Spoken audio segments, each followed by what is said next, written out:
यत्संकल्पः तपति तपनो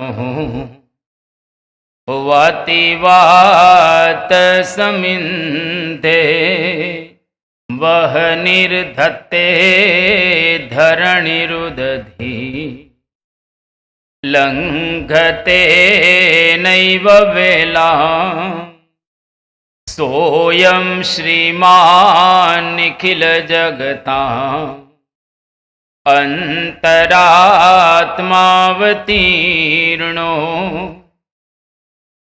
धर्मं रक्षन् दिशतु कुशलं स्वामिनारायणो नः यद्रोमविवरे लीना अंडानां कोटयः पृथक् तदक्षरं गुणातीतं नमाम्यहम्। भगवते श्री स्वामिनारायणाय नमो नमः। श्री अक्षर पुरुषोत्तमाभ्यां नमो नमः। श्री गुणातीतानंद स्वामी महाराजाय नमो नमः। श्री भगतजी महाराजाय नमो नमः। श्री शास्त्री जी महाराजाय नमो नमः। श्री योगी जी महाराजाय नमो नमः। श्री प्रमुख स्वामी महाराजाय नमो नमः। श्री महंत स्वामी महाराजाय नमो।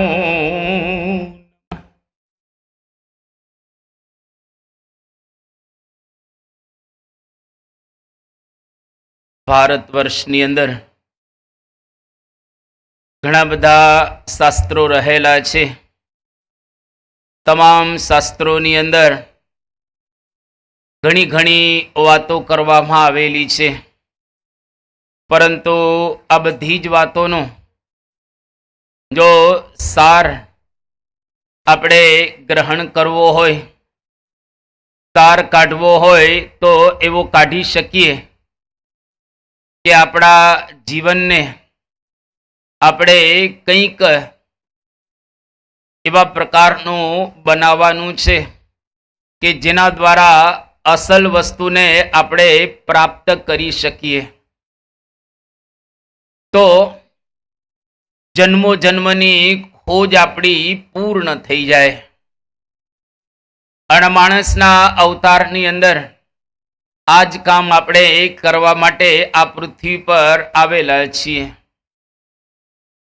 એના માટે આપણા મહાપુરુષોએ ઘણી વાતો કરેલી છે, ઘણી વાતો એમના જીવન દ્વારા આપણને બતાવેલી છે, અને ઘણી એવી વાતો રહેલી છે કે જે વાતો એકાંતની અંદર એમણે જે નજીકના હોય એમને કહેલી છે. જેમ કે આપણા ભારત વર્ષની અંદર ઉપનિષદો છે, જે ઉપનિષદોને રહસ્ય વિદ્યા કહેવામાં આવે છે.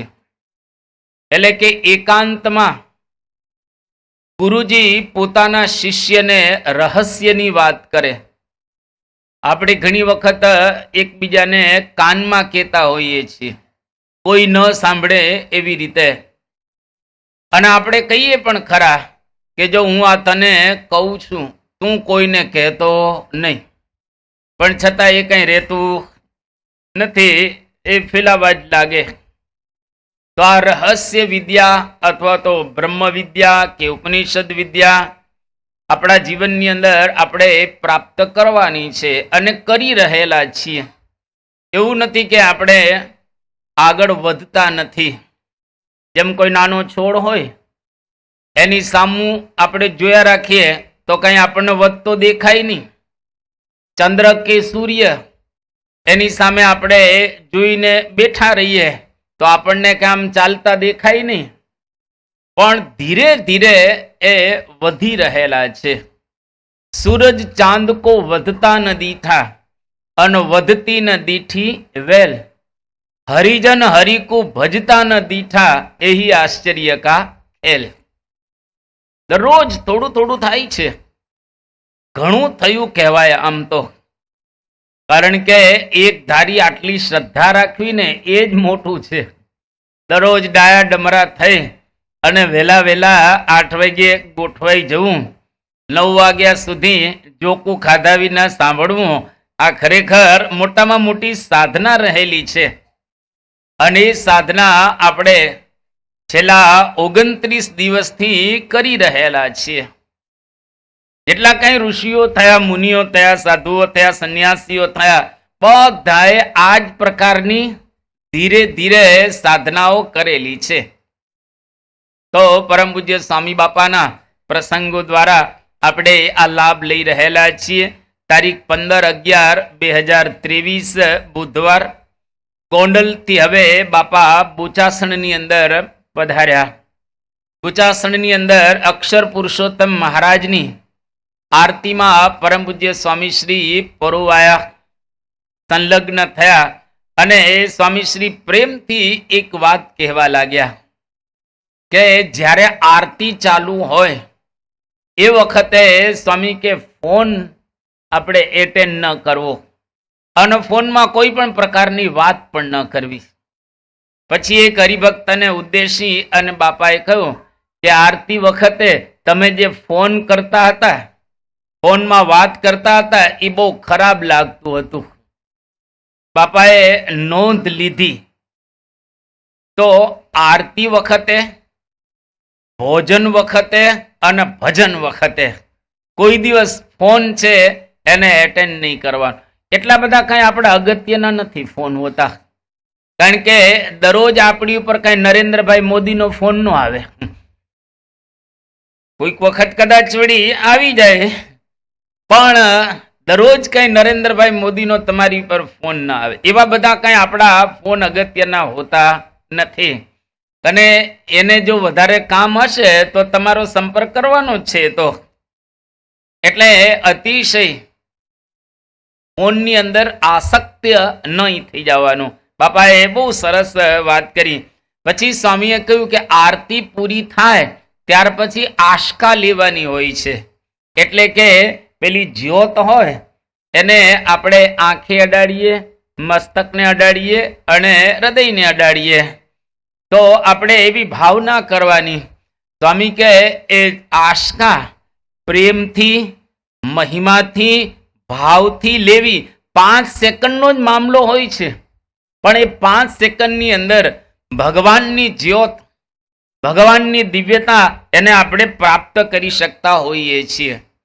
એટલે સ્વામીએ આ બે નોંધ કરી અને સ્વામીએ કહ્યું કે કોઈ પણ ઓર્ડિનરી માણસ જ્યારે મોટા માણસને મળવા માટે જાય તો કેટલી તૈયારી કરે.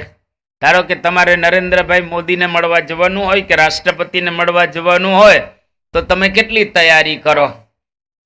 તો સ્વામી કે જ્યારે આપણે મંદિરે આવીએ ભગવાનના દર્શન કરવા માટે તો તૈયારી કરીને આવવું. એટલે કે બરાબર તૈયાર થઈને આવો કે આજે પૂર્ણ પુરુષોત્તમ ભગવાન સ્વામિનારાયણ એના દર્શનનો મને લહાવો પ્રાપ્ત થશે. એ સાક્ષાત આજે મને મળવાના છે. કોઈક સાહેબને મળવાના હોઈએ તોય પણ તૈયારી છે, તો આપણે આ તો ભગવાનને મળવાના છીએ, કેટલી તૈયારી આપણે કરવી પડે. એટલે એવી તૈયારી આપણે કરીએ. સ્વામી કે લફર ફફર નહીં કરવાનું, લફર જફર સ્વામી કે નહીં કરવાનું, પણ બરાબર તૈયાર થઈ અને આરતી કથા વગેરેની અંદર ગોઠવાઈ જવું. તો 4 વસ્તુની અંદર આપણે કહીએ ફોન એટેન્ડ ન થાય તો સારું. કોઈક વખત એવું અગત્યનું કામ આવી પડે, ના આવે એવું નથી, પણ આવી પડે તો આપણે પ્રેમથી કરીએ, પણ ટૂંકમાં પતાવી અને પેલામાં સંલગ્ન થઈ જઈએ. આરતી, કથા, ભોજન અને ઘર સભા, આ 4 વખતે બની શકે તો આપણો મોબાઈલ ફોન છે એને થોડોક દૂર રાખીએ અથવા તો સાયલન્ટ મોડ ઉપર રાખીએ, જેથી કરીને આપણને ડિસ્ટર્બ ન કરે. આ એક અગત્યની બાપા સૂચના આપણને આપી રહેલા છે. મોબાઈલ ફોન ઉપયોગી છે, એકદમ ઉપયોગી છે. જો એને વાપરતા આવડે તો અતિશય ઉપયોગી રહેલો છે. અને આમ કહીએ તો અત્યારે ટેકનોલોજીના યુગમાં આ જેટલા વયોવૃદ્ધ દેખાઈ રહેલા છે એ જો વ્યવસ્થિત મોબાઈલ ફોનનો ઉપયોગ કરે તો 10 વર્ષની અંદર 30 વર્ષનું કામ થાય. પુનઃ જો મોબાઈલ ફોનનો બરાબર ઉપયોગ તમે કરો અને કરતા આવડે તો 10 વર્ષમાં 30 વર્ષનું કામ તમે કરી શકો. એટલો બધો એનો સરસ ઉપયોગ પણ રહેલો છે. આજે તમારે કોઈ પણ વસ્તુ જાણવી હોય તો તમે કઈ રીતે જાણી શકો? પણ આજે ચેટ જીપીટી કે એઆઈ દ્વારા તમારે જે દુનિયાનું જાણવું હોય એ ફટ કરતું જાણી શકો. તમારે જે મંત્ર જાણવો હોય એને પણ તમે જાણી શકો. જે શાસ્ત્રની વાત તમારે જાણવી હોય એ પણ તમે જાણી શકો. સંપ્રદાયની અંદર કોઈ પણ માહિતી તમારે મેળવવી હોય એ માહિતી પણ તમે મેળવી શકો. બાપા ક્યાં છે, શું કરી રહ્યા છે એ જાણવું હોય તો પણ તમે જાણી શકો. અને તદ ઉપરાંત ઘણા બધા પ્રોબ્લેમ્સ આપણા સોલ્વ થઈ જાય એવો આ મોબાઈલ ફોન રહેલો છે. આ એના ફાયદા છે, ઘણા ફાયદા રહેલા છે.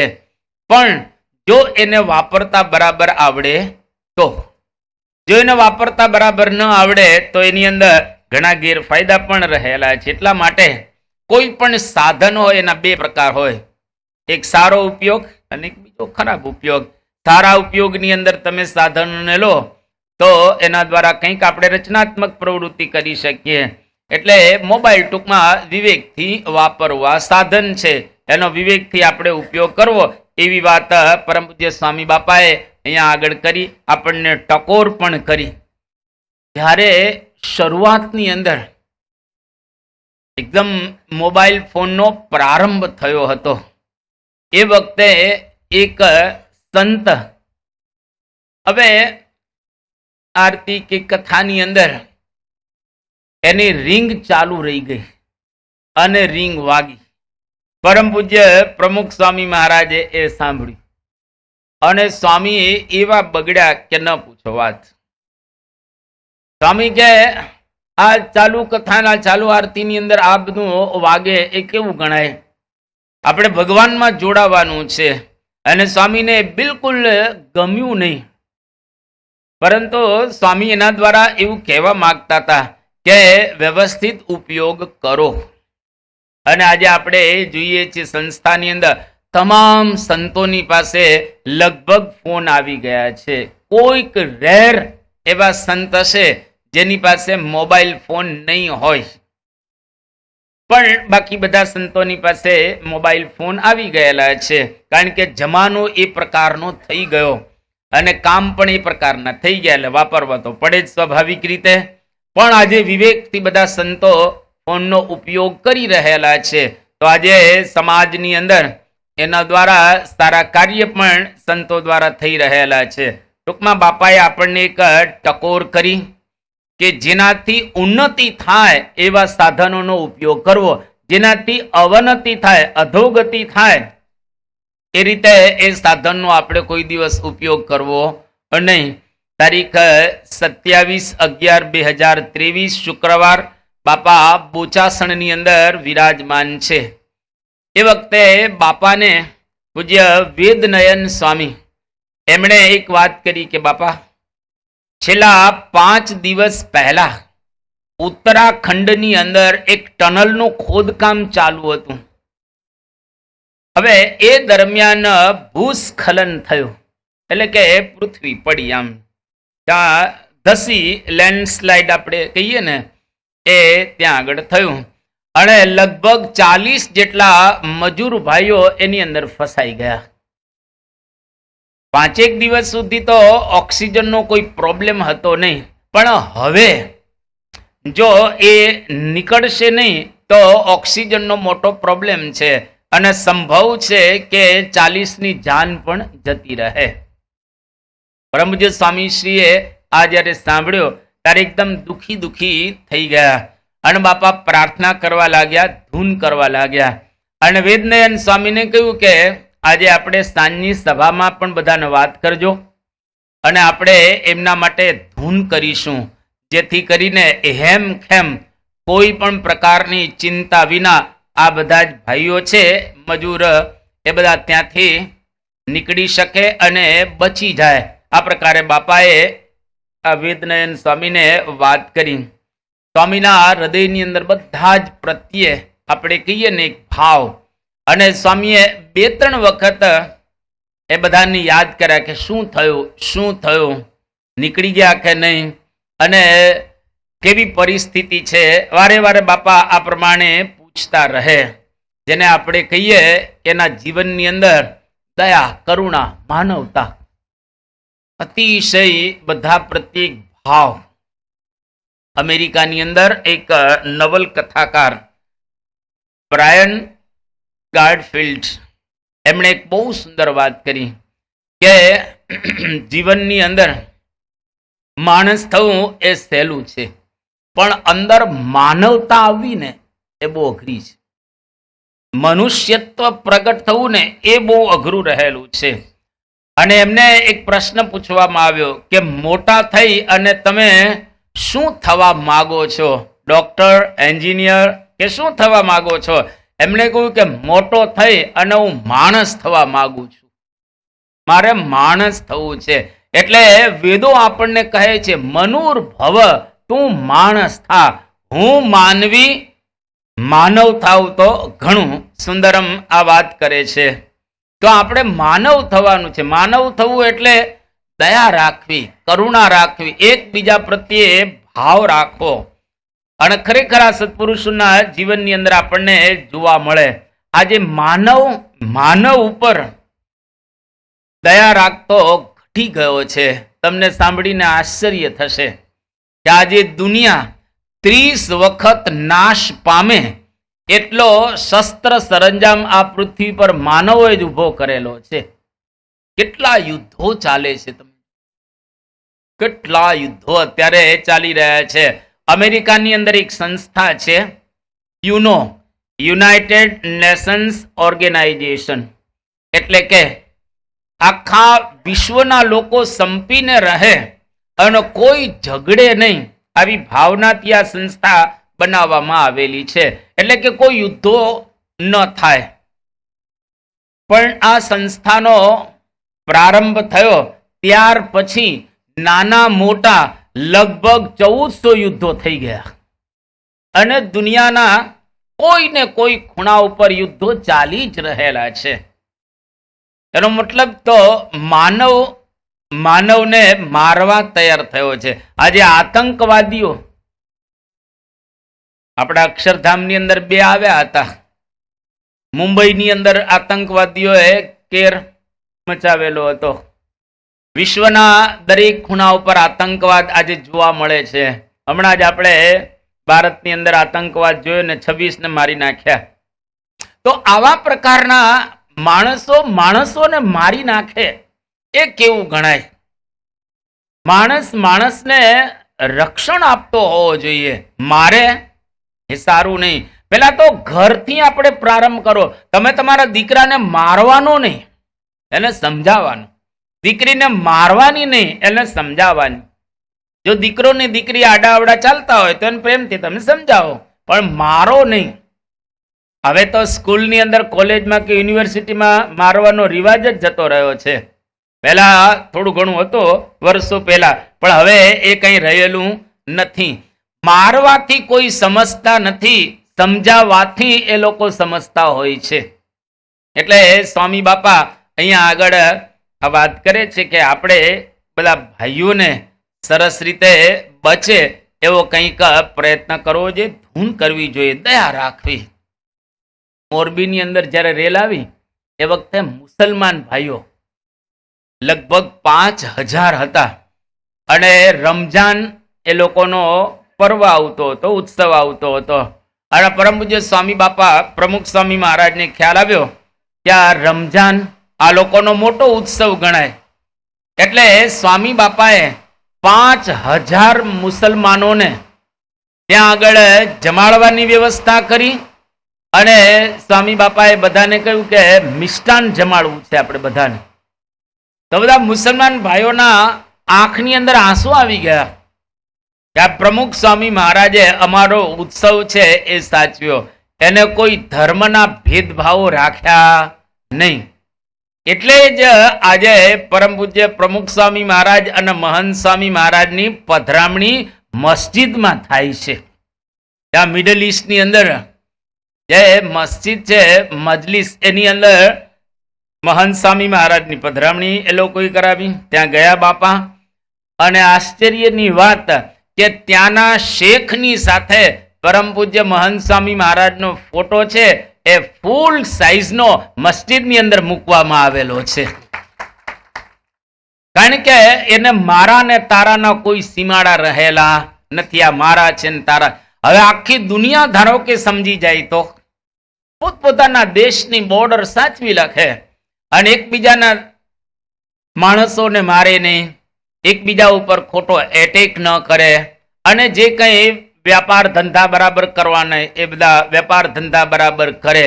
જો આવી રીતે દુનિયા સમજી જાય તો દરેક માણસના જીવનની અંદર આનંદ રહે ને. આ યુદ્ધોનો કેટલો ખર્ચ છે, અણુબોમ્બ બનાવવાનો કેટલો ખર્ચ છે, સંરક્ષણનો કેટલો ખર્ચ રહેલો છે, બધો જ મોટા ભાગનો એ બચી જાય. અને દરેક માણસ જો આ યુદ્ધો ન થાય તો દરેકના ઘરે એક એક રોલ્સ રોયસ આવે, એક એક મોટો બંગલો અને એક એક રોલ્સ રોયસ, અને બેંક બેલેન્સ પણ તગડું થઈ જાય. જો માણસનું રક્ષણ કરે તો. અને આવી વાતો આપણા શાસ્ત્રોની અંદર તો કરવામાં આવી છે. જેમ રંતીદેવ રાજા હતા, હવે એને 48 ઉપવાસ પડ્યા, 49મા દિવસે જમવાનું મળ્યું. 49મા દિવસે જ્યારે ખીર, શીરો અને ઘી અને જળ મળ્યા, એ વખતે એક બ્રાહ્મણ અને શુદ્ર એની પાસે આવે છે, અને રંતીદેવે આ 4 વસ્તુ બ્રાહ્મણ અને શુદ્રને આપી દીધા અને ભગવાનની પાસે માગ્યો. અદ્ભુત માગેલું છે. ભાગવતની અંદર એનો શ્લોક આવે છે કે નકામયેહમ ગતિમીશ્વરા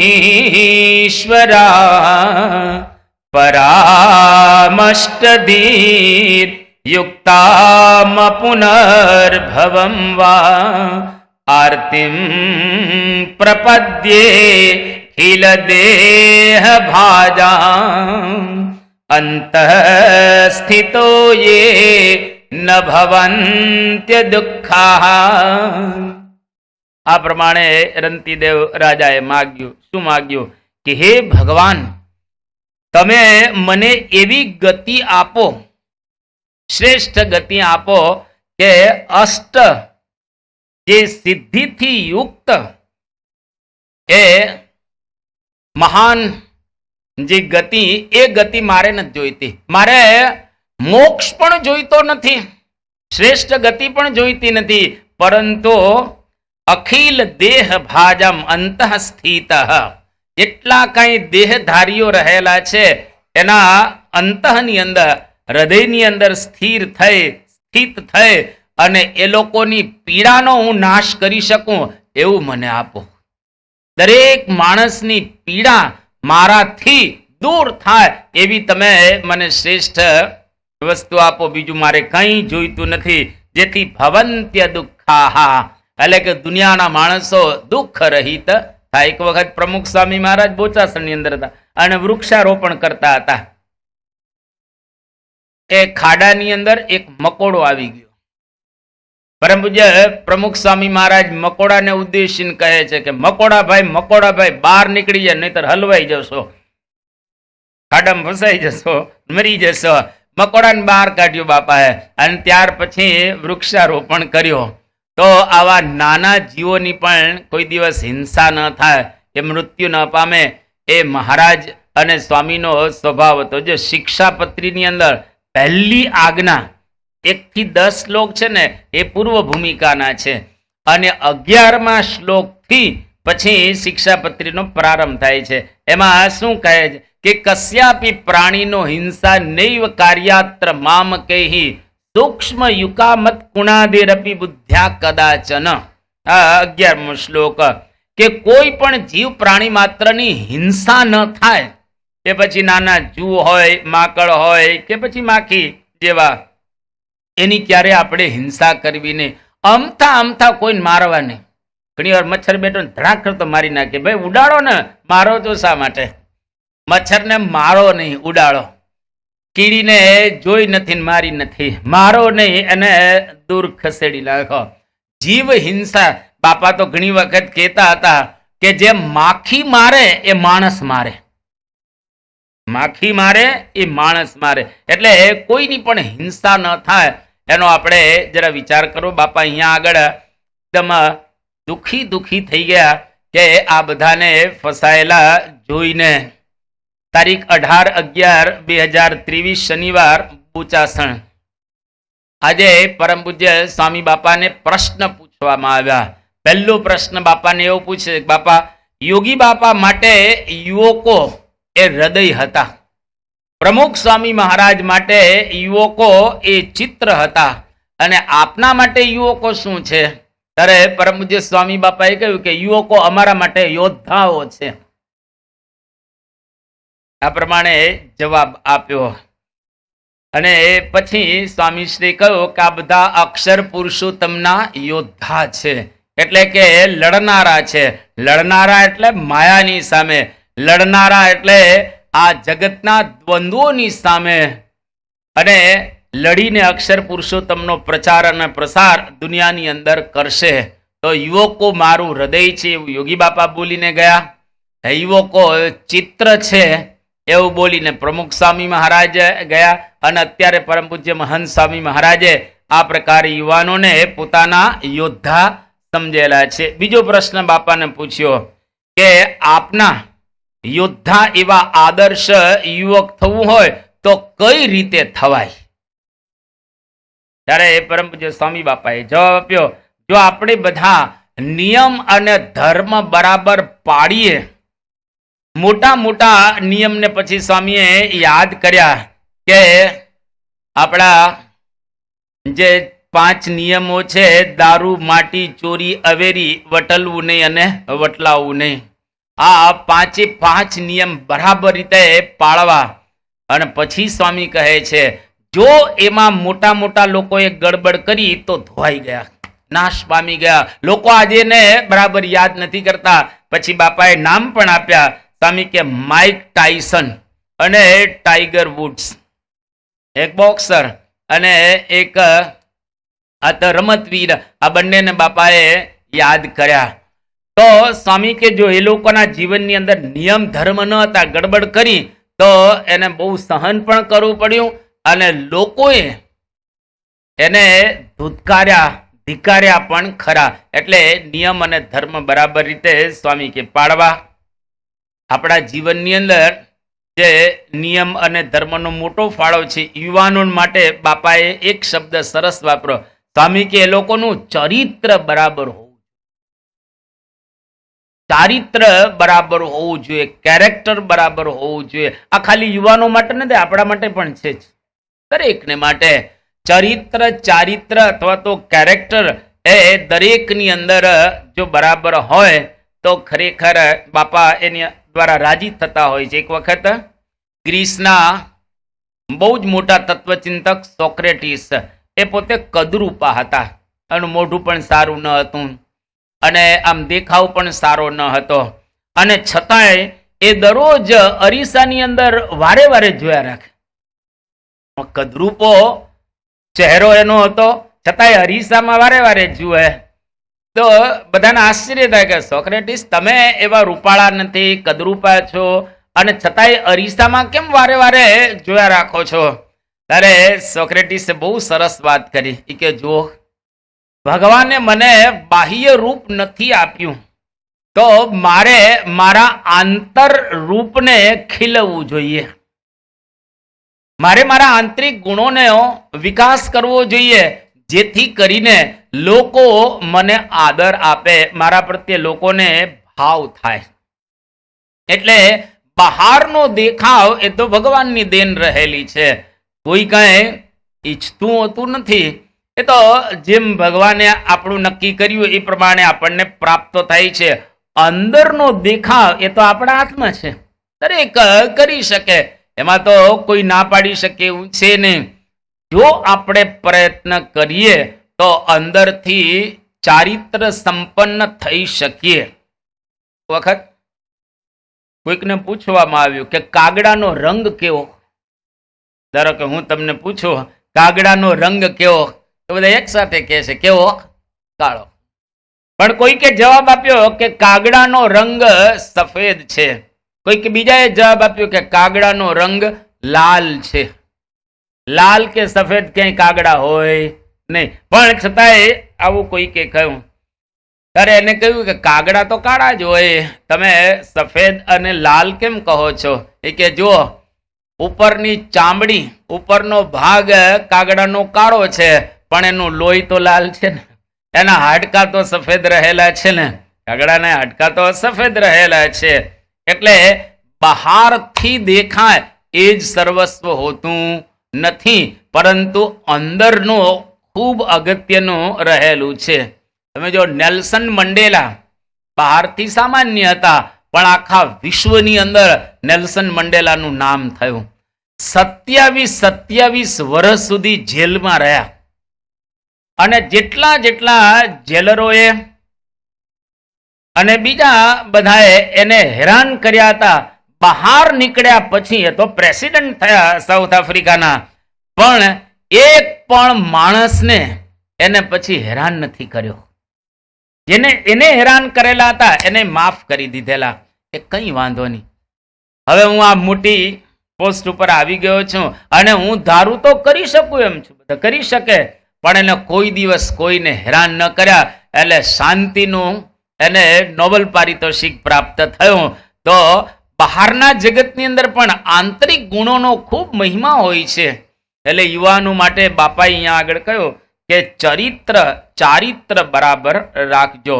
કે વિદેશેષુ ધનમ વિદ્યા વ્યસનેષુ ધનમ મતિ પરલોકે ધનમ ધર્મ શીલમ સર્વત્ર વૈ ધનમ. તમે પરદેશમાં જાઓ તો મોટામાં મોટું ધન શું? તમારી પાસે પૈસો હોય તે.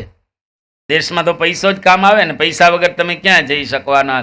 એટલે પરદેશ કે ક્યાંય બીજે ત્રીજે જવું હોય તો ધન પૈસા તમારી પાસે મુખ્ય હોવા જોઈએ. અને પરલોકની અંદર આપણે જઈએ, બધું અહીંયા આગળ રહે. આપણી સાથે શું આવે પરદેશની અંદર? એક સરસ શ્લોકની અંદર બતાવ્યું. શું બતાવ્યું? કે ધનાની ભૂમો પશવશ્ચ ગોષ્ઠે નારી ગૃહ દ્વારી સખા શ્મશાને દેહશ્ચિતાયામ પરલોક માર્ગે ધર્માનુગો ગચ્છતિ જીવ એક. બધું જ અહીં રહેશે. આપણી સાથે ઉપર કેટલું આવવાનું છે? હવે જે વસ્તુ સાથે આવવાની એના માટે પ્રયત્ન વધારે કરવો જોઈએ. જે પરમેનન્ટ વસ્તુ રહેવાની હોય એના માટે આપણે વધારે પ્રયત્ન કરવો જોઈએ. જે વસ્તુ ટેમ્પરરી રહેવાની હોય એના માટે કદાચ પ્રયત્ન ઓછો થાય તો વાંધો નહીં. પરમેનન્ટ કઈ વસ્તુ રહેવાની છે? તો કે ધર્મ. ધનાની ભૂમો, ગમે તેટલા પૈસા તમે ભેગા કર્યા હોય, ઉપર એકેય પૈસો આવવાનો છે, છતાંય આપણે ભેગા કરવાના. ના નથી પાડતા, પ્રેમથી કરજો તો પણ ઉપર નહીં આવે. ધનાની ભૂમો. નંદરાજાનું રહ્યું ને, કેટલાનું રહ્યું? આ અંબાણી, ધીરુભાઈ અંબાણી ગયા ત્યારે એની પાસે 65,000 કરોડ હતા. એકેય દોકડો લઈ નથી ગયા અને ભલામણ કરી નથી ગયા, કારણ કે 15 દિવસ તો કોમામાં હતા. એટલે ભલામણ કરવાનું ન રહ્યું અને લઈ જવાનું તો રહ્યું નહીં. ધનાની પશવશ્ચ ગોષ્ઠે. પહેલાના જમાનામાં પશુઓ ધન ગણાતું. ગોધન, ગજધન, બાજધન ઓર રતન ધન ખાન તુલસી પાયો સંતોષ ધન સબ ધન ધૂર સમાન. તુલસીદાસ જે વાત કરી કે આ ગો, ગજ, બાજ આ બધા ધન ગણાતા હતા. હવે કઈ ધન ગણાતા નથી. તો પશુઓ પણ ધન હતું. નારી ગૃહ દ્વારી. તમારા ધર્મપત્ની ગમે તેટલા કયાગરા હોય, તમે આમ પાણી માગો ને એટલે તમારા માટે દોડતા દોડતા દૂધનો પ્યાલો લઈને આવે. જો કે મુશ્કેલી છે, પણ દૂધનો પ્યાલો લઈને તમારા માટે આવે. ઓહો, પતિદેવ પધાર્યા, પતિદેવ આવો આવો. ગરમ દૂધ લેશો કે ઠંડુ લેશો? તમે કહો કે ભાઈ જે આપે આપને, જે આપે તમે દૂધ આપો, બસ બીજું કઈ નહીં. તો આવા કયાગરા પત્નીઓ હોય તો પણ પત્ની કોઈ દી સ્મશાને આવે? નારી ગૃહદ્વારી, ઘરના દરવાજા ઉપર તમને જય શ્રી કૃષ્ણ, જય સ્વામિનારાયણ, જય સિયારામ જે માનતા હોય તે એમ કરીને વડાવી દે, કાર્યક્રમ થઈ ગયો પૂરો.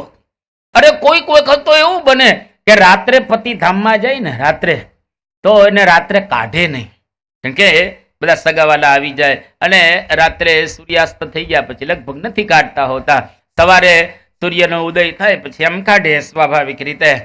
હવે રાત્રે પેલો પતિ ધામમાં ગયો હોય અને એનું જે શબ છે એક ઓરડાની અંદર મૂકી રાખે. સગાવાલા તો રાત્રે બધા જતા રહે, પાછા સવારે આવે. તો પત્નીને કહેવામાં આવે કે આ રાત તમારે આમની સાથે રહેવાનું છે, તમે એકલા જાગજો અને બાકીના બધા સુઈ જાય. એ કે ના, હવે હું ન રહું રાત્રે. કેમ? તો ઊભો થાય તો ઊભો થાય, તમને શું વાંધો છે? ધારો કે ઊભો થાય રાત્રે કંઈક તો તમને વાંધો શું છે? તો ભૂત થઈને આવ્યો હોય તો. હવે આ તમે જુઓ, આ જગતનો વ્યવહાર આપણે જોઈ રહેલા છીએ.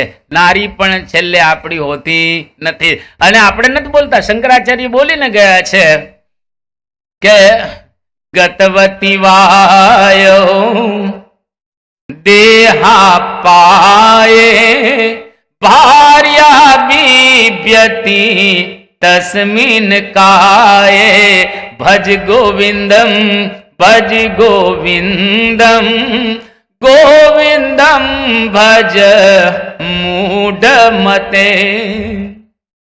ગતવતી વાયો, વાયુ એટલે આપણો જીવાત્મા.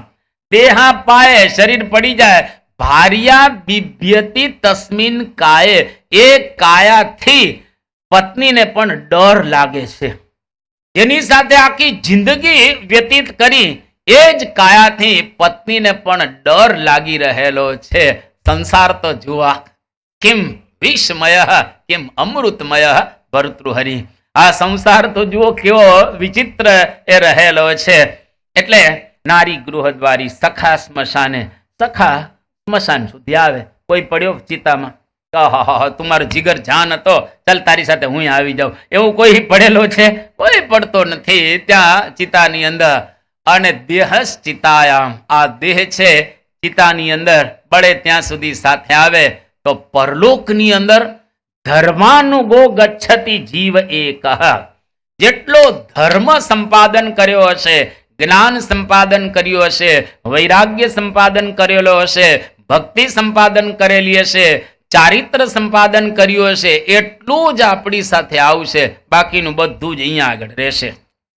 એટલે તો મહર્ષિ અરવિંદ બહુ સરસ વાત કરતા, one man's purity can save the whole world. એક માણસ શુદ્ધ ને પવિત્ર હોય, આખી દુનિયાને બચાવી શકે. શુદ્ધતા બહુ અગત્યની રહેલી છે.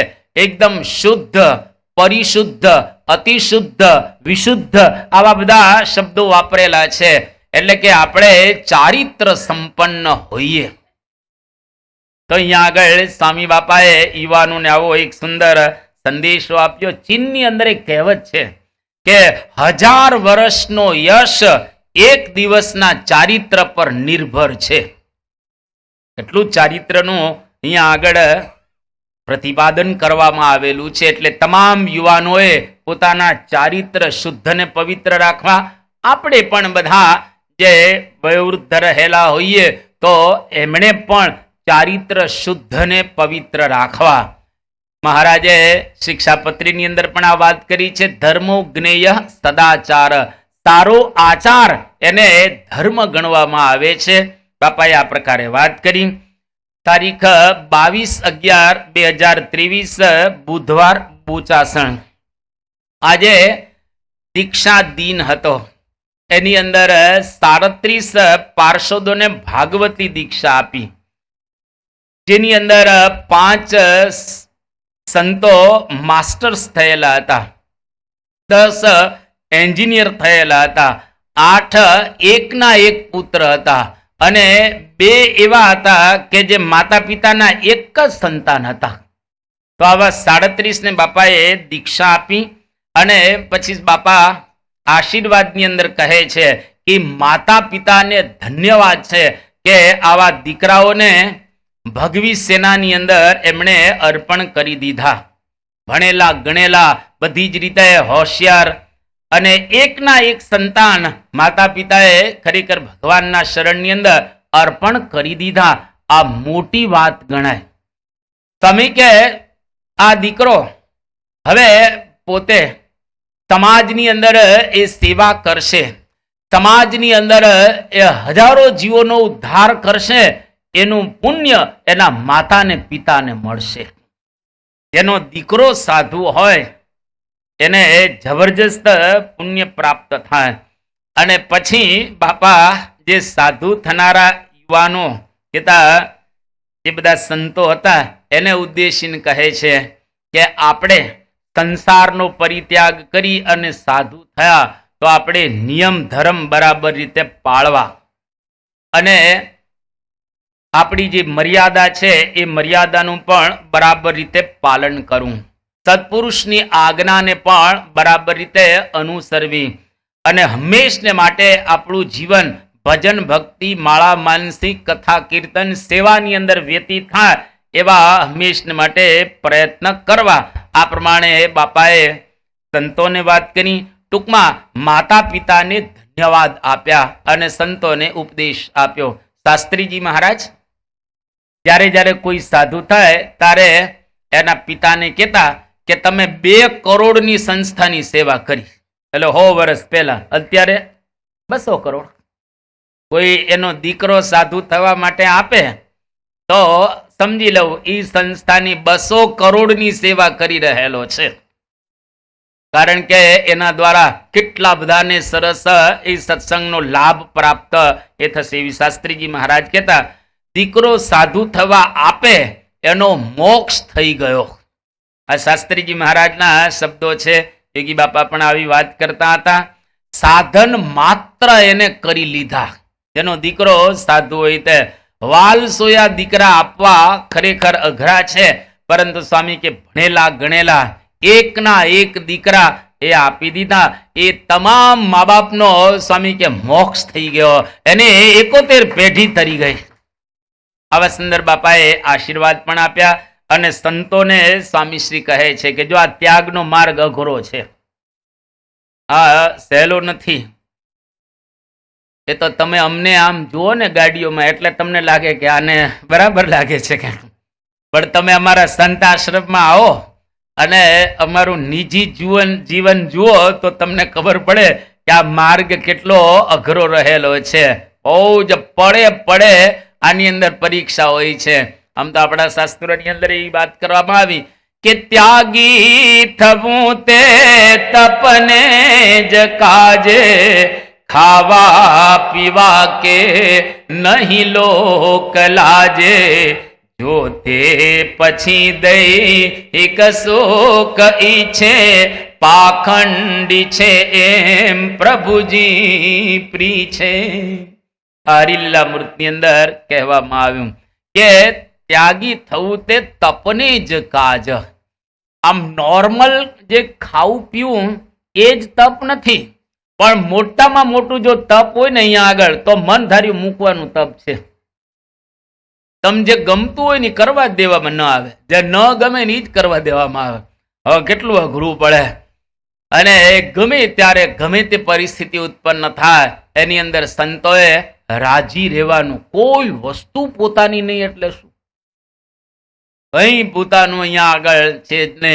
અને આખી જિંદગી રહેવાનું પણ આમ જળ કમળવત રહે એવી રીતે જિંદગીની અંદર રહેવાનું. કોઈની સાથે એવો સ્નેહ ન હોય એ સાધુનું ખરેખર જીવન છે. આપણે જેમ કે સતી શૂર કે સહજ હૈ, દો ઘડી કા કામ.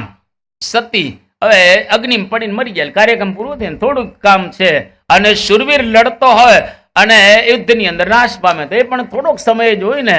કે સતી શૂર કો સહજ હૈ, દો ઘડી કા કામ. સંત બનના કઠિન હૈ, जीवन भर संग्राम। संत बनना कठिन है, जीवन भर संग्राम। आखी जिंदगी संग्राम ज छे, युद्ध ज छे। दररोज मननी साथे लड़ाई लेवानी, दररोज मनने मारवानुं। सवारे मंगळाथी शरू थाय ने रात्रे छेक 11 सवा 11 के 11:30 पूરું થાય। દરરોજનું આ પ્રમાણે કરવાનું।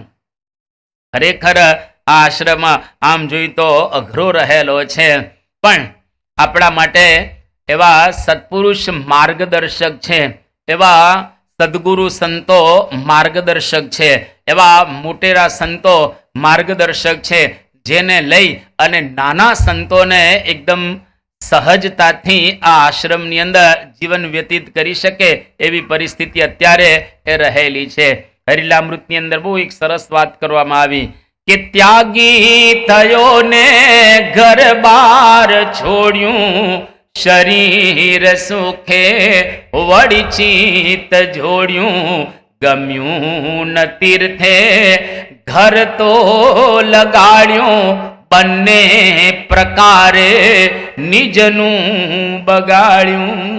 કે ત્યાગી થયો અને ઘર બાર છોડી દીધું, માતા પિતાનું બધું છોડ્યા પછી શરીર સુખે વળી ચિત્ત જોડ્યું। કેતા શરીરના સુખ માટે વળી અને ચિત્ત ની અંદર વિચાર કર્યો। ગમ્યું ન તીર્થે, તીર્થ એટલે મંદિરોમાં એને મજા ના આવી, બંને પ્રકારે નિજનું બગાડ્યું। ઘરનોય ન રહ્યો ને ઘાટનોય ન રહ્યો, બે બાજુ બગડી ગયું। એટલે સંતોએ ઘર છોડ્યું એટલે ઘર ક્યારે યાદ કરવાનું પતી ગયું। એક વખત જેનો ત્યાગ કરી દીધો, મા બાપ કુટુંબ કબીલા ભાઈ બહેન કોઈ પણની સાથે કોઈ પણ પ્રકારનો સંબંધ ન રાખવો, એટલે એક વખત તમારી સામે આવે તો પણ એને તમારે હટાવી અને દૂર જતા રહેવાનું। આ પ્રકારની સાધના ઘણી વખત પોતાના શહેરની અંદર મા બાપ રીતા હોય તો પણ એની સાથે કોઈ પણ પ્રકારનો સંબંધ ન રાખવો, એ મોટામાં મોટી એક સાધના રહેલી છે ને આપણા તમામ સંતો કરી રહેલા છે। એટલે મન મુંડાવવાનું છે, બહારથી તો આપણે મુંડાવી દીધું। સંતો દર સુદ 13 દિવસ આવે એટલે મુંડન કરાવતા હોય છે, પણ બ્રહ્માનંદ સ્વામીએ કહો કે અંદરથી મુંડાવાનું, એટલે કે અંદરથી ત્યાગ હોવો એ જોઈએ। બહુ સુંદર છંદ બ્રહ્માનંદ સ્વામીએ લખ્યો છે કે સંત ભેખ ધરે અરુ દ્વેષ ધરે, લવલેશ વિચાર ન જોવતા હૈ, ઘટ ભીતર તો અતિ મેલ ભર્યા અરુ બાહેર તન કુ ધોવતા है, तेरे अंतर झाल झपी नहीं काम की राम के लिए रोवता है, ब्रह्मानंद कहे माही से मन मुंडे बिन मुंड मुंडे क्या होवता है। કે જ્યાં સુધી મન નો મુંડાય ત્યાં સુધી બહારથી મુંડન કરાવવાનો કોઈ અર્થ રહેલો નથી। એટલે વેશ લીધો વૈરાગ્યનો, દેશ રહી ગયો ધુરજી, ઉપરનો વેશ અછો બન્યો, માહી મોહ ભર પુરજી, त्याग न टके रे वैराग्य विना, करिए कोटि उपाय जी, त्याग न टके रे वैराग्य विना। કે જો વૈરાગ્ય અંદરથી ન હોય તો ત્યાગ કોઈ દિવસ ટકતો હોતો નથી। અને આપણી સંસ્થા એટલી શુદ્ધ સંસ્થા રહેલી છે કે આમાં બિલકુલ ગડબડ ચાલે નહીં। આજે આપણી સંસ્થાની અંદર બધા સંતો શુદ્ધ અને પવિત્ર રીતે વર્તી રહેલા છે, તો એ જોઈને ખરેખર આપણને આનંદ થાય કે આપણી સામે એવા પાત્ર પરમ પૂજ્ય મહંત સ્વામી મહારાજ છે। એટલે બધા સંતોને સરસ રીતે બળ મળે છે। દેશ વિદેશની અંદર બધા સંતો ફરે છે। લગભગ આપણે ભારતની બહાર કહીએ તો 150 જેટલા સંતો સ્થાયી વિદેશની અંદર રહેલા છે। તમામ સંતો બધા જ વ્યવસ્થિત રીતે સ્ત્રી અને ધનનો ત્યાગ રાખી રહેલા છે. બાકી આ જમાનામાં સ્ત્રીને ધનનો ત્યાગ રાખવો ખરેખર અઘરો રહેલો છે. બાપાએ આ પ્રકારની સંતોને પણ વાત કરી. તારીખ 24/11/2023 શુક્રવાર બોચાસણની અંદર બાપા વિરાજમાન છે. અને સ્વામીશ્રી આજે સુખી થવાના 3 રસ્તા બતાવે છે. Code of happiness. બાપાએ 3 રસ્તા બતાવ્યા કે દરેકને જો સુખ જોઈતું હોય તો 3 આ રસ્તા છે. એક તો મહારાજને કરતા હરતા જાણો, મહારાજને અંતર્યામી જાણો અને રાજીપાનો વિચાર કરો. આ 3 જીવનમાં આવી જાય તો સ્વામી કે સુખ સુખ અને સુખ જ રહેલું છે. પહેલું કરતા હરતા મહારાજને જાણવા. જે કંઈ થઈ રહેલું છે ભગવાન એના કરતાને હરતા છે. અને ખરેખર વાસ્તવિકતા પણ એવા જ પ્રકારની રહેલી છે. વર્ષો પહેલા સ્કોટલેન્ડની અંદર એક ભાઈ રહેતો હતો.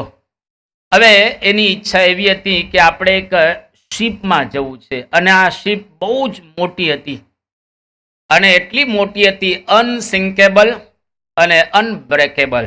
એ ડૂબે નહીં અને નાશ પણ ન માળે, બ્રેક પણ ન થાય, એટલે તૂટે પણ નહીં. આવી શિપ હતી મોટી.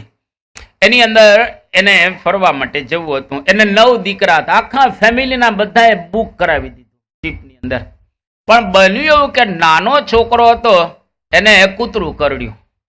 એટલે રેબિસની શંકા ગઈ કે કદાચ હડકવા ઉપડે આને. એટલે ડોક્ટરે કહ્યું કે 15 દિવસ તમારે રાખવો પડશે, તમારે એને ક્યાંય ટ્રાવેલિંગ કરવાનું કઈ ને. એટલે બધો પ્રોગ્રામ કેન્સલ કર્યો આખા કુટુંબે.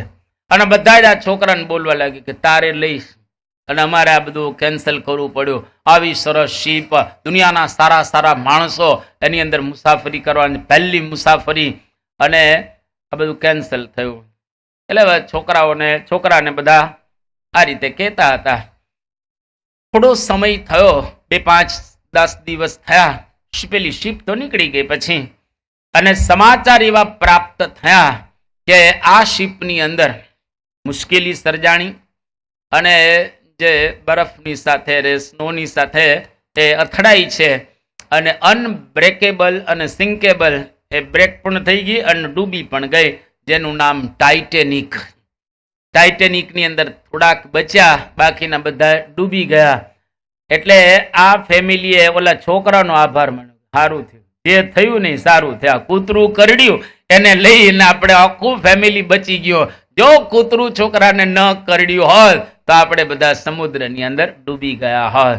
કે ભગવાન જે કરતા હશે એ સારું જ કરતા હશે. ભગવાન કોઈ દિવસ કોઈનું ખરાબ કરતા હોતા નથી. એટલે આપણા માટે જે ભગવાન કરે સારું જ કરતા હોય છે. બાપાએ સુખી થવાનો આ એક ઉપાય બતાવ્યો. બીજું અંતર્યામી પણ. ભગવાન અંતર્યામી છે, આપણને જોઈ રહ્યા છે 24 કલાક, 24 hours, 365 days. ભગવાન આપણી સાથે જ છે અને આપણને જુએ છે. જે કંઈ નાનું મોટું કરીએ તમામ વસ્તુ ભગવાન જોવે છે. પણ જો આપણને મનાય તો નથી કોઈ મુજતી અકળ, જાણું જેમ હથેળીમાં જળ, જ્યાં જ્યાં જાય છે મન તમારું, તે પણ નથી અજાણ્યું અમારું. એટલે આપણું મન જ્યાં જ્યાં જતું હોય ત્યાં પણ મહારાજ સ્વામી આપણને જોઈ રહ્યા છે. એટલે કોઈ દિવસ ક્યારેય ખરાબ કામ એકાંતની અંદર પણ કરવું નહીં, કારણ કે ભગવાન તો ત્યાં જોતા જ હોય છે. આ રાજી થવાનો કે આનંદ પ્રાપ્ત કરવાનો બીજો ઉપાય બાપાએ બતાવ્યો ને છેલ્લો ઉપાય સ્વામી કે રાજીપાનો વિચાર. આખો દિવસ જે કંઈ કરો ને, તમે શ્વાસ લો એ પણ ભગવાનને રાજી કરવા માટે લેવાનો. ભલે તમારો ધંધો જ કરતા હો, કઈ બીજાનો ધંધો થોડો કરવાનો, તમારો જ ધંધો કરવાનો, તમારા જ કામ કરવાના, પણ એની અંદર વિચાર એવો રાખવાનો કે આ કામ દ્વારા મારે ભગવાન સ્વામિનારાયણ અને મહંત સ્વામી મહારાજને રાજી કરવા છે. જો આખો દિવસ આવો વિચાર હશે તો આપણા કામ બધા સાધના બની જશે. અને તમે જો યોગી બાપા એક વખત યોગી બાપા કુકા વાવની અંદર કલઈ કરતા હતા પિત્તળના વાસણને, અને બાજુમાં ભગવાનભાઈ બેઠેલા હતા. ભગવાનભાઈને વાસણ બતાવી યોગી બાપાએ કે ભગવાનભાઈ, આ કલઈ દ્વારા શાસ્ત્રીજી મહારાજ રાજી થશે ને? તો કલાઈ ને શાસ્ત્રીજી મહારાજ રાજી પણ ક્યાં કઈ આમ મેળ છે. પણ એક એક ક્રિયાની અંદર યોગી બાપા રાજીપાનો વિચાર કરતા. એમાં આપણે રાજીપાનો વિચાર કરીએ, અંતર્યામી ભગવાનને જાણીએ અને કરતાપણાનો જો વિચાર રાખીએ તો ખરેખર આપણે આનંદ આનંદ અને આનંદ જ પ્રાપ્ત કરી શકીએ. શ્રી સ્વામિનારાયણ ભગવાનની જય. સ્વામિનારાયણ નારાયણ નારાયણ, સ્વામિનારાયણ નારાયણ નારાયણ, નારાયણ નારાયણ, સ્વામિનારાયણ સ્વામિનારાયણ, સ્વામિનારાયણ સ્વામિનારાયણ, સ્વામિનારાયણ નારાયણ નારાયણ, સ્વામિનારાયણ નારાયણ નારાયણ, સ્વામિનારાયણ નારાયણ નારાયણ, સ્વામિનારાયણ નારાયણ નારાયણ. શ્રી સ્વામિનારાયણ ભગવાનની. પારાયણના 29મા